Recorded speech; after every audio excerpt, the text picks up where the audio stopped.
মানে আমার বয়স যত কমছে, হ্যাঁ আমার বয়স যত কমছে ততই আমার অভিজ্ঞতা বাড়ছে।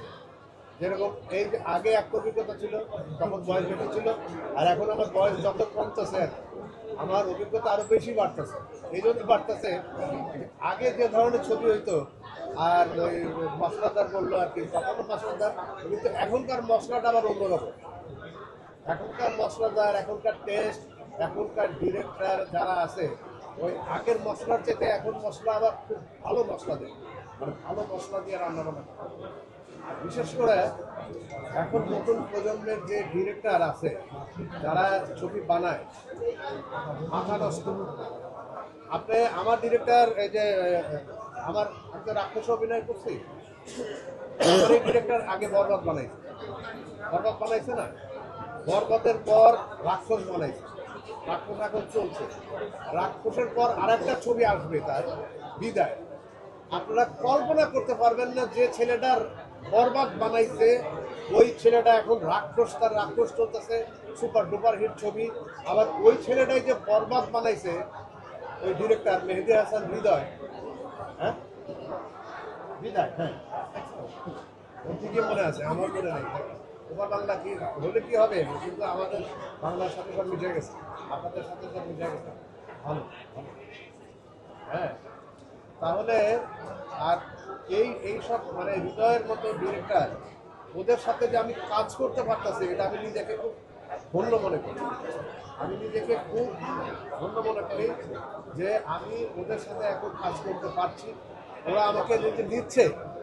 হ্যাঁ, এটা আমি আমি নিজেকে খুব মানে আল্লাহর কাছে শুকরিয়া আদায় করি যে এই প্রজন্মের মেধাবী যে ডিরেক্টরগুলো আছেন, ওরা আমাকে নিয়ে ভাবতেছে, আমাকে নিচ্ছে, এজন্য আমি ওনাদের কাছে কৃতজ্ঞ। আর প্রডিউসারের কাছে কৃতজ্ঞ, এ যদি টাকা খরচা না করতো তাহলে ছবি হইতো না, আর ছবি না হইলে আমারও নিত। এটাকে আপনার ক্যারিয়ারের দ্বিতীয় ইনিংস বলা যায় কিনা, যে আমাদের অনেক আর্টিস্টরা সিনিয়র হয়ে গেলে তাদেরকে দ্বিতীয় না, প্রথম আবার শুরু। আমি তো আমার বয়স কমতেছে তো, আমি তো বললাম না যে আমি আগে যে বয়সে অভিনয় করছি, এখন যে অভিনয় করছি, আমার যত বয়স কমবে তত আমাকে আরো ভালো ভালো ডিরেক্টরের সাথে, আমার সমবয়সী ডিরেক্টর হৃদয়, আমার সমবয়সী যারা যারা আছে, সিয়াম, ও, আমরা সব সমবয়সী তো।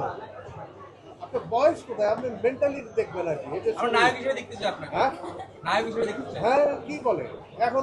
আমি একটা ছবি দেখলাম, খোদার কসম, ছবিটা আপনারা দেখছেন কিনা জানি না, শিশু একটা ছবি দেখলাম, ইংরেজির ছবি দেখছেন না ভাই আপনি?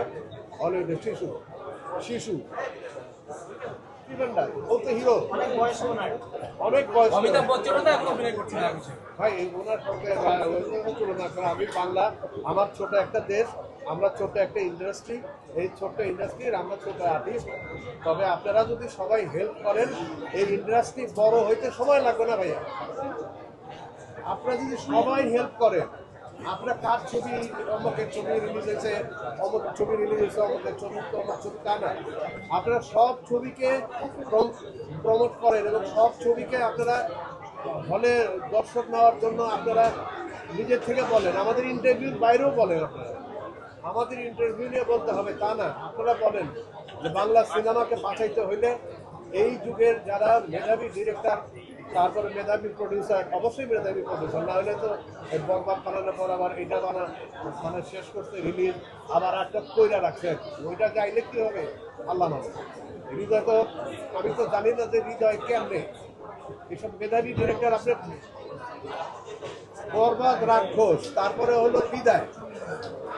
আমি আজকে বলে রাখলাম, আপনি মেহেদী হাসান হৃদয়ের বরবাদ, রাক্ষস, বরবাদ দেখছেন, রাক্ষস দেখতেছেন, এখনো দেখছে, মানুষ উদ্দীপ হয়ে রয়েছে, মানে টিকিট পাচ্ছে না। এই ডিরেক্টর, এই ছেলেটা আবার বিদায় নিয়ে আসবে, আমি সবাই অনুরোধ করবো খালি দেখেন তার কাজ।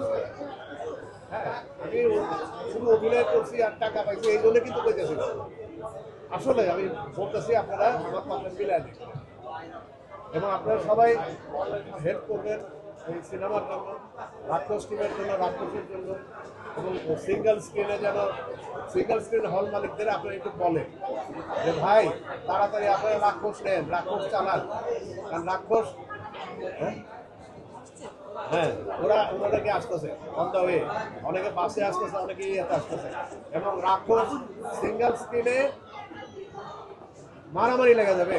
সরি, ওই মারামারি না, মানে ওইরকম না, টিকিট কাটা ঢুকে আগে আমরা টিকিট দেখতাম, আমি যখন বয়স আমার বড় ছিল তখন দেখতাম কি এই সিরিয়াল একজনের মাথার উপর আরেকজন দিয়ে এরকম টিকিট কাটতো।